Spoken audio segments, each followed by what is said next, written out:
Welcome to This Is Fine, the podcast where we make sense of the chaotic world of tech and government without losing our minds. Well, maybe just a little. I'm your host, Matt Triner, CEO of Hunter Strategy, bringing you the juiciest bits of information and the most eye opening discussions. In today's episode, we're diving headfirst into the murky waters of security clearance processes, classified safeguarding, and classified network access, discussing the ins and outs of navigating classified spaces, all while avoiding the black helicopters and conspiracy theories. Our special guest is Sean Blackman, the co-founder and CEO of Nooks, the brains behind classified space as a service, and getting ready to unlock the secrets of red tape that comes with security clearances, classified safeguarding, and how this new technology and approach will revolutionize the way we access classified information without breaking a sweat or the law. So grab your tinfoil hats as we unravel this mysterious security clearance process in the digital age. So Sean, welcome. Thank you very much, Matt. Nice to be here. So, just to kind of get started, because this is something I'm even dealing with in a proposal I have right now, where a contracts officer has said repeatedly in this Q&As and back and forth that we require TSSCI resources, but no facility clearance is required. And my understanding is that's not how the law works, but what I think is really happening is the contracts officer is confusing safeguarding with a facility clearance in their questions, because their justification is because all the work is happening in government spaces, you don't need a facilities clearance. Yeah. So let's start with some terms and definitions for listeners that don't deal with this all the time. What is a facility clearance? What's a personal clearance? What are the different ways that those can manifest? And then we'll get to Nooks after we kind of level set. Yeah, absolutely. And if I can get a complimentary tinfoil hat for this podcast, please let me know. Would love to have one. We'll get you one with a Hunter logo. That sounds great. That sounds great. Well, first off, the terminology here is messy. It is imprecise and awfully incorrectly used because it's a mess, right? Nobody has a corner on this. Precise terminology is not obvious, so it's very important to be very clear in our communication with this because it does get messy very quick. And asking clarifying questions is always a good idea, both contracting officers and your security folks until you get really comfortable with the jargon, which is always the first problem. So, what you're describing, Matt, is a common thing to happen where people hear FCL or facility clearance, and they assume that means an actual facility. So, just so we're on the same page, if there's a couple different types of FCLs, but an entity FCL, an entity facility clearance has nothing to do with an actual facility. It has to do with your organization, your corporate entity, having the clearance at the appropriate level. That is completely different than a facility having an actual accreditation. So you are correct 100%, Matt, in the fact that this contracting officer potentially was confusing the fact that the entity still needs an FCL, even though they don't need an accredited facility because the work is going to be done out of government spaces. So common misperception. I generally used to like to use the term entity FCL to reduce the confusion around the terminology. Now, when you actually do have the pain of having to get your own secure facility and going through that accreditation process, that is a separate thing. And there are certainly lots of contracts out there that require you to have access to a secure facility of your own on day one of the contract, which creates lots of chicken and the egg problems. Or even worse, that they'll only release the proposal under over classified networks, meaning that in order to hear about it, you already have to have access to an existing facility, which again, more chickens and more eggs. So first off, it'd be great if DCSA could adopt some of this terminology, but that's neither here nor there. Um, uh, uh, we talked about the different conditions under which you need classified facilities on day one. Do you just given the work that you do with Nooks, and maybe this is a good time to introduce Nooks as a concept. Yeah, you know what? Let's do that first because my Sure. follow-up question is really around what kind of work tends to have this requirement on day one. So that was really where I was going to go. But let's start with Nooks because I know Nooks is a solution for this kind of chicken and egg problem as to how we gain access to kind of what I believe the technical term is safeguarding facilities. Yeah. So straight up, Nooks is a very weird company. We are first of our kind. We are a classified infrastructure as a service company. And by that, you can think of just subscription access to a network of secure facilities around the US for use by both industry and government. And the whole purpose we're doing this, believe it or not, running secure facilities like isn't the most fun thing in the world to do. We're not doing it because we just love running these facilities. We're doing this to solve a problem. As I kind of alluded to in the first question, there are lines of chickens and lines of eggs when it comes to beginning and scaling your work in the classified marketplace. And a lot of that has to do with access to secure infrastructure. So the reason we're doing this is because the thesis behind Nooks is that we as a nation aren't getting access to our country's best tech and talent into our most sensitive programs. We're getting whatever is available from companies with existing skiffs. And because of COVID, the workforce just scattered to the four winds, and there is no classified equivalent of remote work. At no point are you going to have, top secret internet JWICs, in your garage. So really, this is an impacting not just the current defense workforce, but who we can recruit, who we can retain, and what technologies we can ultimately field in our nation's most sensitive programs. So we started Nooks to lower that barrier of entry and barrier to scale to the classified marketplace so that we can better engage the best parts of the US economy in the classified marketplace and, frankly, go kick China's ass. That's the goal. So, in an imprecise way to summarize that, it's like if we work in skiffs with classified drops had a baby. Yeah, something like that. Yeah, without the kombucha on tap, perhaps really good coffee. But yeah, that's exactly the same concept. Flexible access to a network of these things. So when you sign up with Nooks, you're not getting access to a secure facility. You're getting access to any of the facilities that we operate around the country. So, in terms of scaling up, scaling down, scaling across various classification levels, as long as you and your company have the appropriate clearance, that is unprecedented in terms of the government's been running this the past 50 years in terms of bespoke infrastructure, where one company, one contract, one secure facility that is extremely specific. We're treating this as shared infrastructure, so as long as you have the appropriate clearances, you can come in, use what you need to use, and then leave. So I would imagine you ran into a lot of, or are continuing to probably run into a lot of regulatory barriers in that. Because the and I just know this from kind of traditional contracting that we've done on the hunter side, but also my experience pre-hunter supporting, your BAEs and your large intelligence contractors that have made the investments and have these skiffs and are kind of seen as all but undefeatable incumbents because of these investments, right? Like nobody wants to reaccredit that entire infrastructure, and that really creates quite a moat for people to get into, especially in the intelligence side.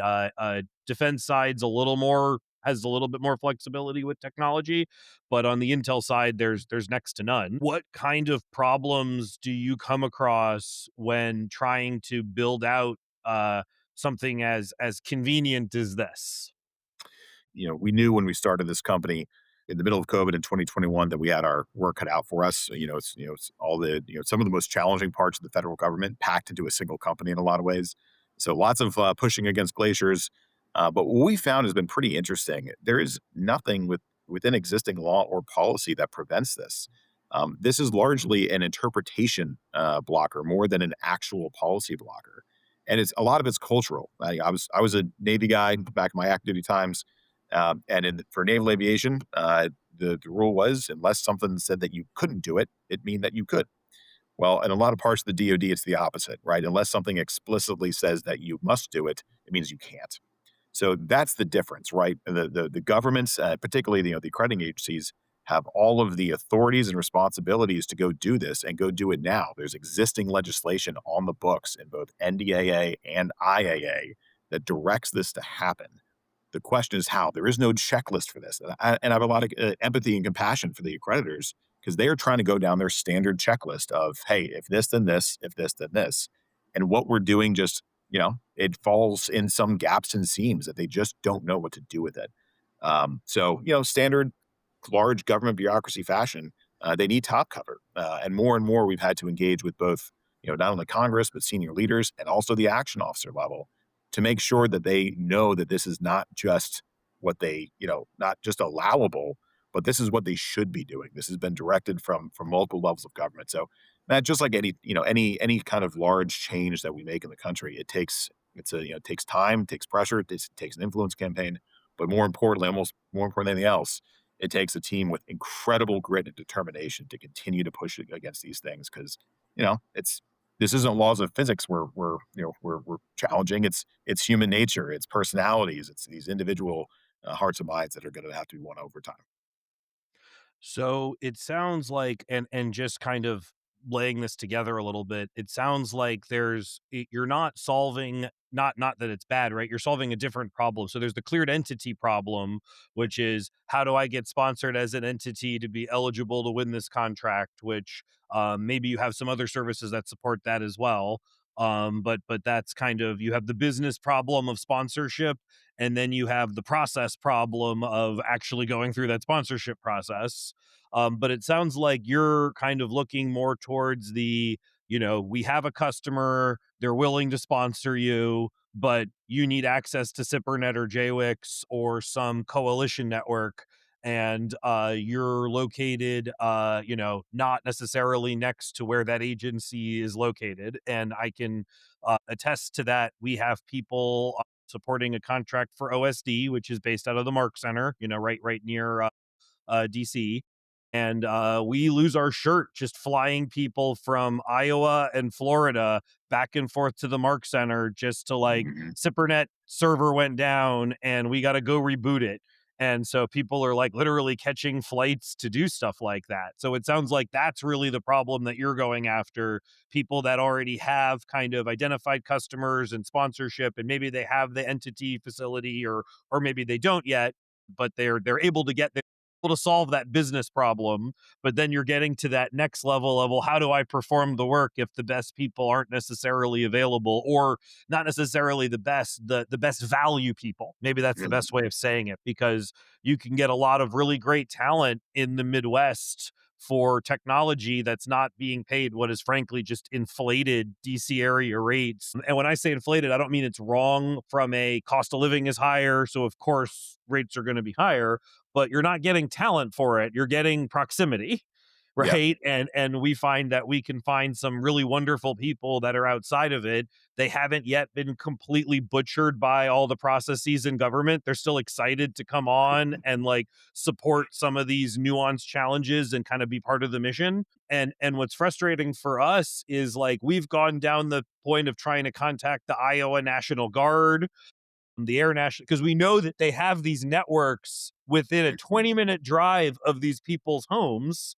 And we're just not getting we're not getting anywhere with that, right? Like we haven't had any success in kind of, unless you have a relationship to kind of make that happen. There's really no incentive for anybody to share their space or make this happen. It feels like that's really what you guys are trying to solve, right? That there's massive inefficiency in where these facilities are. Yeah, so the solution to this problem, to a national security problem, shouldn't be like the bro network, right? Should be like, hey, I need to call my buddy to get into this one place, this one, so I mean, Matt, it wouldn't surprise me if there's 10,000 people flying right now around the country just to access a secure facility somewhere else, right? Like how inefficient, how wasteful is that? And we see it all the time. So, not only, one of our answers, like it's not like we can be everywhere at once all of a sudden. But in addition to our fixed facilities, we actually have a mobile skiff that we can literally bring to you and bring to your doorstep and bring that access much closer until we have a fixed facility nearby. So, Matt, you're completely right that the workforce is increasingly distributed and increasingly remote, and there is a plan from the primes, from the government, from anybody on how to solve that. So, I think of all the things that Nooks really helps with, regardless of your traditional, non-traditional, prime, not prime, government, whatever, is that we need to be thinking about this infrastructure differently, just like any other type of infrastructure. Anytime you share infrastructure, availability goes up, costs go down, everybody wins, and that's what Nooks is really doing. To one of your points, you accurately said that we are solving the access to the infrastructure piece in terms of physical locations. But that is not the only problem, right? The problem is actually left of that in a lot of ways. It's that initial sponsorship for a personnel clearance, the holding of that clearance, which is a huge issue, and then that entity getting that initial sponsorship. And, Matt, we have a service right now that helps companies through the security clearance process, but that is again once they have sponsorship. And I was at a this is actually crazy. I was at a Softworks event last year, and it was a small business Softworks event, lots of excitement. And the head, one of the main contracting officers there was being asked this question by one of the small businesses. They're like, "Hey, how do I?" SOCOM is increasingly going dark, going more classified. As a small business, I'm less and less able to engage with you. Like, how do I talk to you if you require an FCL for everything? Like, how do I get an FCL? And the contracting officer's response was, "Well, hey, you should go get a prime to sponsor you." And that answer really turned my stomach. Like the sponsoring of clearances, whether it's entity FCL or personnel clearances, is an inherently governmental responsibility. Sure, you can get it through a prime on performance of a subcontract, but that's a relationship game. If the government is interested in your technology and your company, they should be willing to sponsor a clearance, even if they don't know exactly what they need you for yet. And there's actually a great example of this. Matt, have you heard of the DARPA Bridges program by chance? I have actually, but you probably want to explain it for some listeners because I'm guessing there's a good chance that other people haven't. Yeah, it's a fantastic program. It's new. It's only been in the past year or two, but run by a fantastic group out of DARPA that essentially saw this and realized that they couldn't get access to the companies and talent they needed. So what Bridges is, it's very innovative. They are sponsoring companies for clearances under a contract. The scope of that contract is go get your entity FCL and get cleared. That's it, right? You attend some meetings. They pay you some nominal amount to go through the process. But the point is that they are solving that chicken and the egg problem contractually. They say, we have an interest in your technology area. We're going to sponsor you for a clearance so that you can propose against classified contracts. And if you get one in some period of time, fantastic. You're off to the races. If you can't get a classified contract in that period, hey, sorry, you tried, we tried, try again next time type thing. But how brilliant is that, right? It solves that chicken and the egg problem. I know they're starting to scale that. It's still a relatively small program, but that kind of forward and innovative thinking is exactly what is needed, not just on the entity FCL side, but in terms of entities holding security clearances, which is a whole different issue. There's a whole different marketplace out there, shall we say, for people holding clearances when they're in between companies that don't have an entity FCL. So, well, let's talk about that for a second. Well, first off, just on that, there used to be, I don't know if it still exists, but NSA used to have a similar program where they would and with NSA and the IC, it's a little different because my understanding is that the background investigations are typically paid for by the contract company Mm. and not by the kind of big pot of DOICA funding that is for every DoD clearance. Yep. That's kind of the more standard, or not more standard, but the more common, just because there's far more clear DoD people than IC people, just statistically speaking. And so NSA had a program that was very similar. I don't know if they did it at the facility level. I don't remember if like they required you to have an entity facility already, but they got you your polygraphs and your walking passes to kind of Mhm. go and capture that contract. So it doesn't feel like it was exactly the same, but it's great to see that DARPA's doing this at a DoD level because I always kind of joked about how the culture you talked about security culture, and security culture in the IC varies widely, right? So if you're at NSA, they had this program. Hey, we want to we'll get you green badges. We'll let you walk the halls. We'll let you get a contract. By comparison, CIA has an innovation facility in the DC area where they have entire teams of MITRE people creating fake data sets so that you can bring your technology to them and they don't need to let you anywhere near Langley. So it's like, what a different way. And again, both of this, we're trying to get innovation and bridge this problem between uncleared entities and the work that we do. But NSA's approach is okay, we'll sponsor you, we'll get you in the process, and then and again, I don't think it's quite what DARPA's doing, but it's similar. And then CIA's approach is well, we're going to give you the New York phone book and you're going to search for data in that, and we're not going to tell you why or how, but if you do it well, we might cut you a big contract for your money, and then we'll talk about it.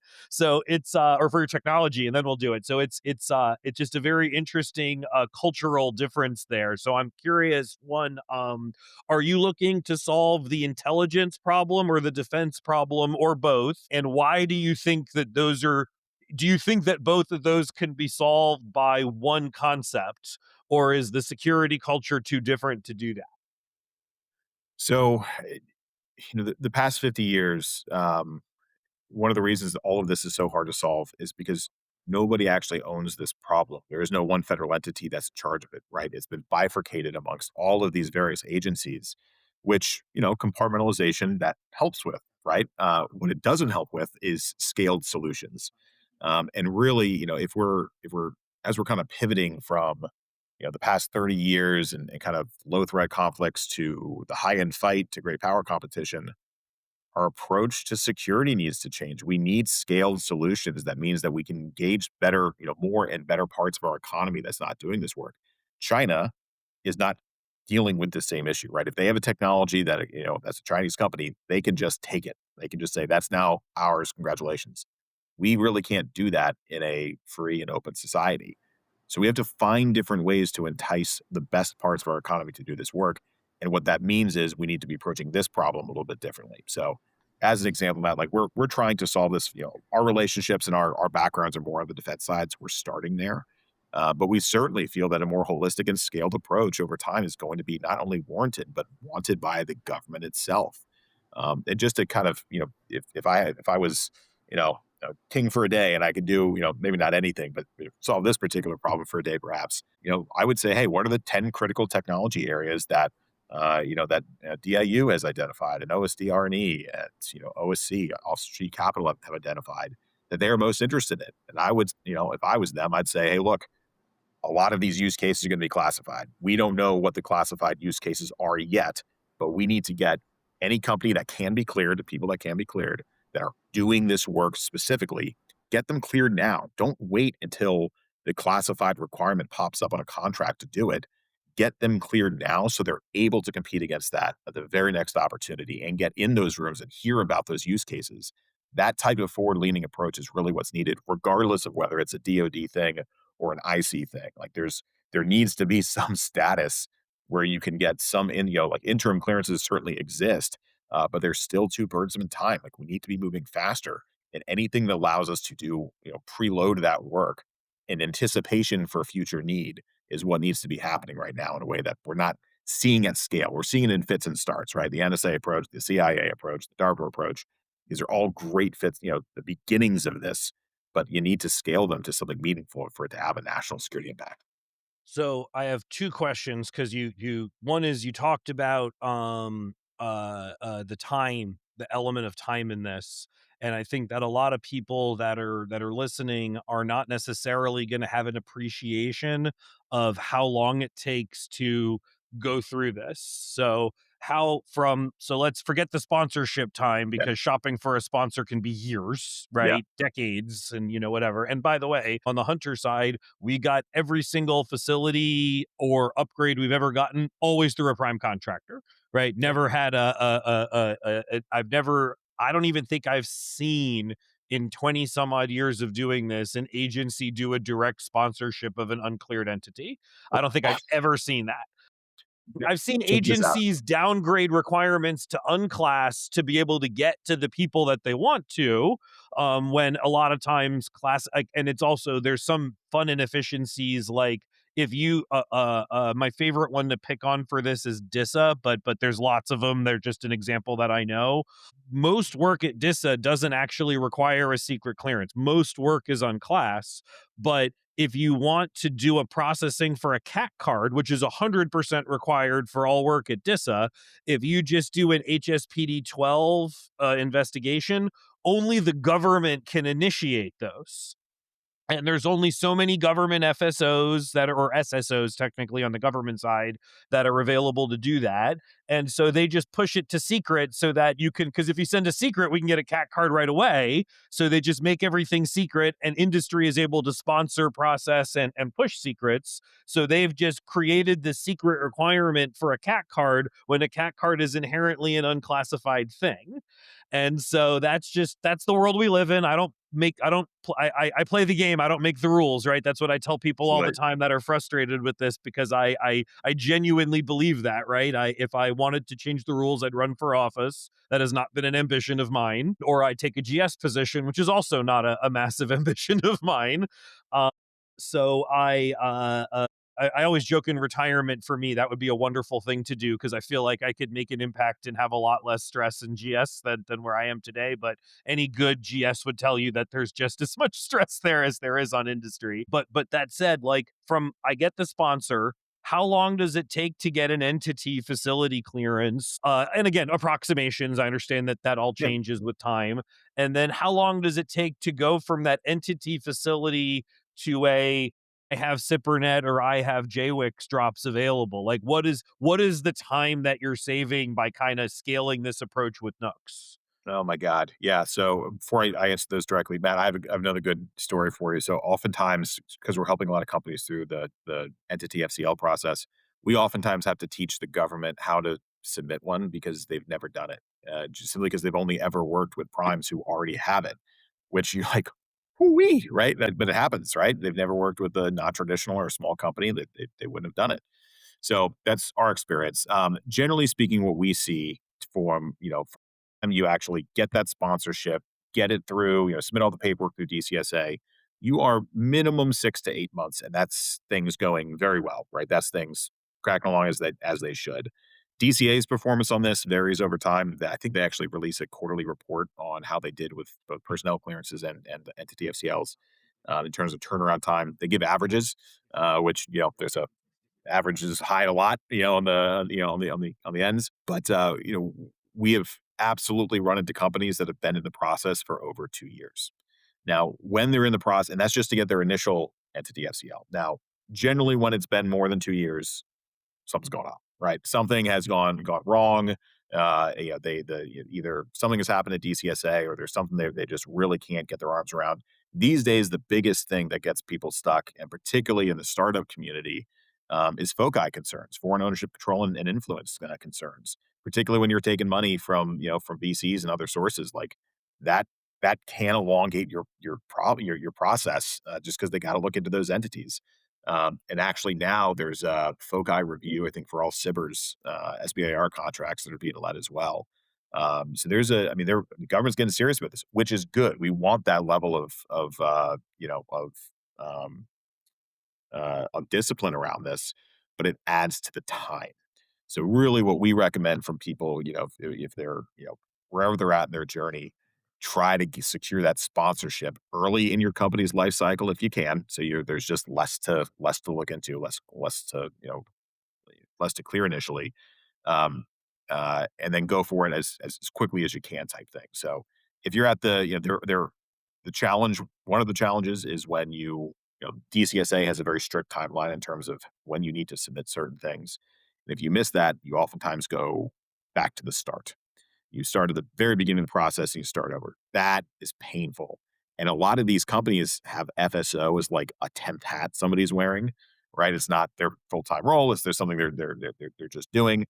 And that can lead to a lot of risk. If you don't know what you're doing with it, or if it's just your first time, or you're just not paying that close of attention to it, this is something that can really string out and bite you. Because by the time the business opportunity is there, if you don't have your FCL, it's too late to go after that work, as you've seen that. And so, just to kind of follow up, because we were talking about entity FCLs just Yep. then, right? Forgetting the safeguarding and the network access. So I've Oh, that's gone right. through my 6 to 8 month to 24 month process, right? So and it's funny because I've had some really interesting variants and times in my experience on here. And this is both with entities and with personnel. And I've actually contracted for DCSA before directly. I'm responsible for some of their bigger efficiencies and some of their bigger failures. So I'm not going to take 100% of a credit for that. There's some things that the process doesn't necessarily allow us to do what we'd like to do as contractors. But sometimes it's as simple as like, oh, yeah, that was sitting on someone's desk for a year, right? It's something when you say something went wrong, it's sometimes it's yeah, it's the VCs, it's limited partners. There's all kinds of very valid reasons for things to go wrong, but because there's so many valid reasons, I forgot about it is sometimes missed for 6 to 9 months Yep. because it's a normal cycle time for so many entities to take that long that there's no supervisory or like people are like, "Well, why don't we just automate that?" And I'm like, well, you can't, right? It might legitimately take 9 months to look into limited partners from a venture side. And because of that, right, you're not going to be able to get the things you need quickly. And that, from a KPI perspective, looks very similar to when somebody leaves it sitting on their desk and takes a 9 month sabbatical, which, by the way, we've seen where like literally the person who was in this work bucket was on sabbatical. They Yep. forgot to reassign 3 out of 100 work packages, right? They really did their job at a 97% basis, which you can never really be mad about from a KPI perspective. But those 3 companies are screwed, right? And That there's one no guy. Don't recourse, worry about there's that no one one to guy. call. Oh, that's the side. But so you get through this process, you've made it through in, let's call it 18 months. Let's take a middle number there on an average. And then it's, well, I need to put a team of intelligence analysts to review intelligence data on JWICs. How long does that take from the time that and again, low and high bound, right? I think we should be explaining kind of the Yeah. basis here. Low bound meaning I bought a Nooks portable skiff and I get that parked on my, like what's the most efficient, cool way, and what's the traditional way from a timeline perspective. Yeah. So let's divorce two things. So the facility and then the networks, because those are two vastly different time frames. I'll talk about the traditional case first and then back into Nooks. Traditional case, by the time you know, hey, it's time to go build a skiff, you're probably looking at a 2-year process to actually build said skiff and get it accredited.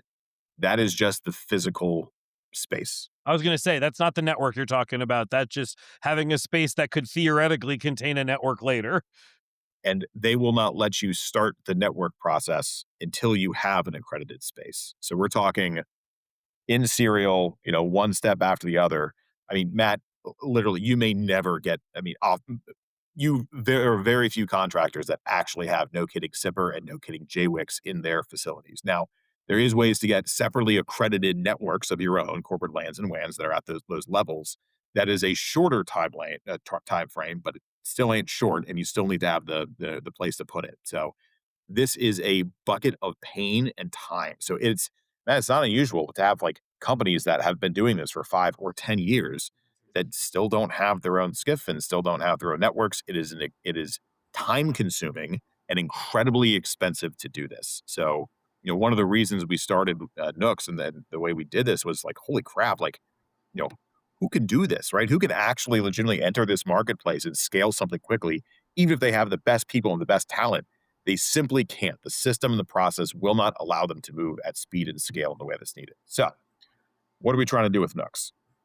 In the best case scenario, right, where Nooks it has a fixed facility, we are accredited, we have these networks, we do have sponsorship for various networks at our locations. Um, you're talking about if you're just coming in to have a conversation, we can do that, in a matter of hours, days. Like that's not hard to do. Once you start getting network access or storing data with us, that is a subcontracting process, so that takes as long as your contracting officer is responsive. To get you a mobile skiff, we're talking a few months, right? So compare that cycle time, where days to weeks, or contracting actions for a mod or getting a mobile skiff to you. We're talking about weeks and months. We're not talking about years and decades, and that is the only way we're going to solve this. And again, about that cycle time, we've got to be moving faster.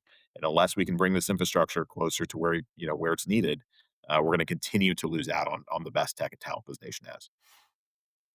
And what would you say is the biggest challenge you've had other than security culture? Because we've talked about that in kind of bringing that full vision to fruition. because obviously weeks and months sounds way better than years and years and years to start another process that takes years. So what do you think is kind of the biggest challenge that you've had, or if you could wish away a single challenge, what would it be? Yeah, Matt, as a fellow, entrepreneur, every business is a four-dimensional jigsaw puzzle, right? None of it is ever easy. It is a grind to do any business. Throw in DoD work, adds a whole new dimension. Throw in security DoD work, and your work with DCSA and DISA, I'm sure it's the same. It's freaking painful, right? And we anticipated this when we started Nooks. We knew there was going to be, certainly on the security apparatus challenges that we were just going to have to get through over time. I think what has been the biggest challenge, I think, in my mind, is a cultural one where there is a lot of government organizations that, um, and I'm not throwing spears at any particular one of them. It is a cultural thing that we all, and it's a responsibility thing. They find very creative ways to know.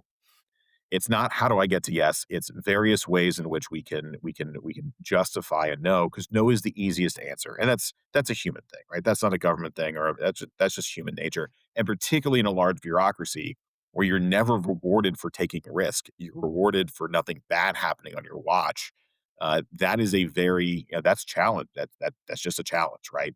So we anticipated that on the security side. I think where we've been um, most interested is some of the other aspects, the contracting side, some of the policies around, for us in particular, around like government folks using our facilities as well has been challenging.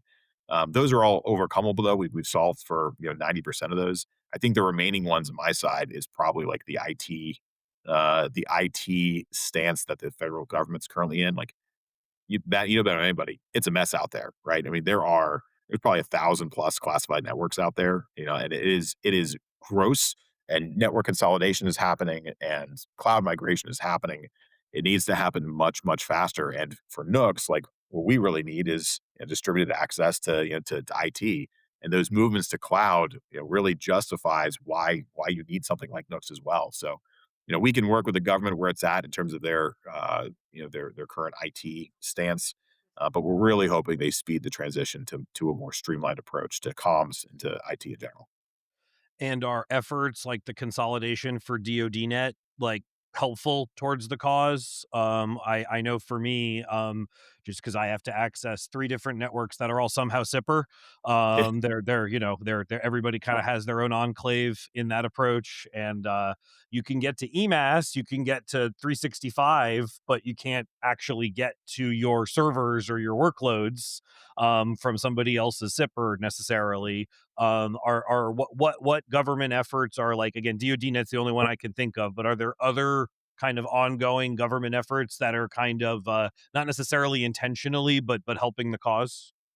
Yeah, I mean, there definitely are. So, I mean, this again, like similar to the security apparatus, the IT apparatus is trying to do this in fits and starts, and a lot of it does come down to DISA is never going to be able to service all things for all people, right? Like the services they're trying to move to, they're trying to move quickly. They need to do what they need to do, and it's resulted though in a lot of suboptimal connectivity between these various networks. So, Matt, there are several examples. I'm not able to talk about them on this podcast, but we have seen some hope here.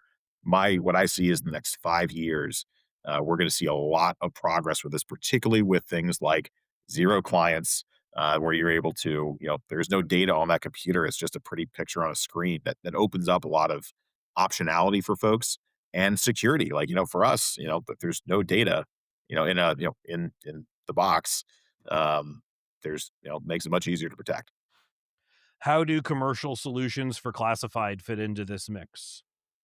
Yeah, a fantastic example. So, CSFC is certainly one of those things that is a critical enabler here, to be able to move faster.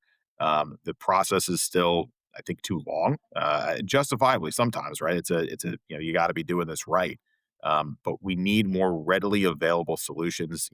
I know the cloud service providers are working on a variety of things to be able to help folks go faster.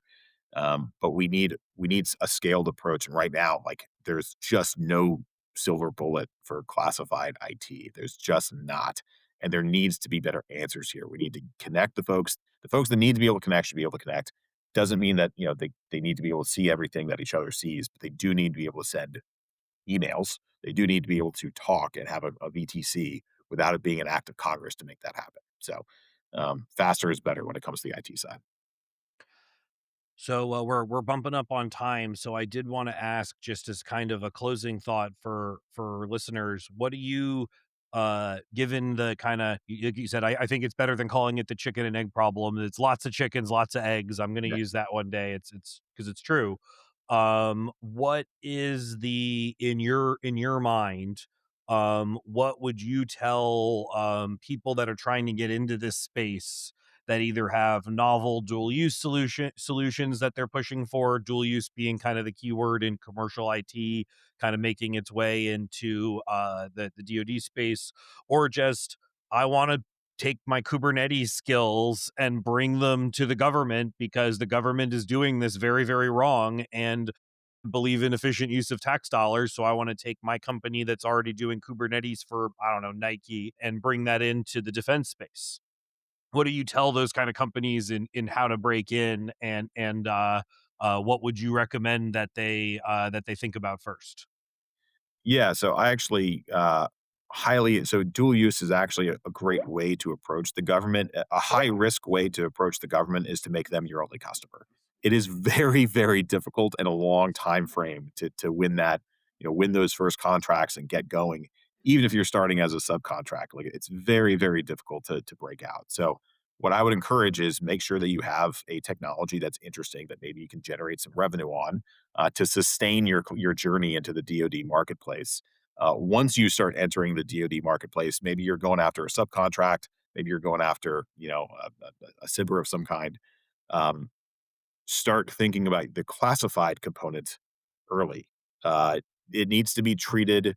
You need to have like a classified strategy, just like need to have an IT strategy or a business development strategy. It is just another piece of infrastructure that you need to be thinking of, and thinking about it early helps. I know there's 10,000 things to be thinking about already, but get help with this. You're not going to figure it out on your own. It takes years and years of experience to do this, whether that's from entering the DoD marketplace or the classified component. So team up, find people that you like working with that have knowledge in this area.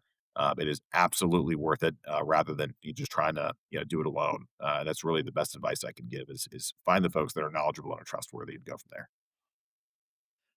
Well, I want to say thank you very much for the time today. This has been a really interesting discussion, and would love to, as you make the progress with kind of the nexus of IT and policy and security culture, would love to have you back to see how things are going. Matt, that'd be great. Love what you guys are doing, and thanks again for the invitation to join. It's a great conversation.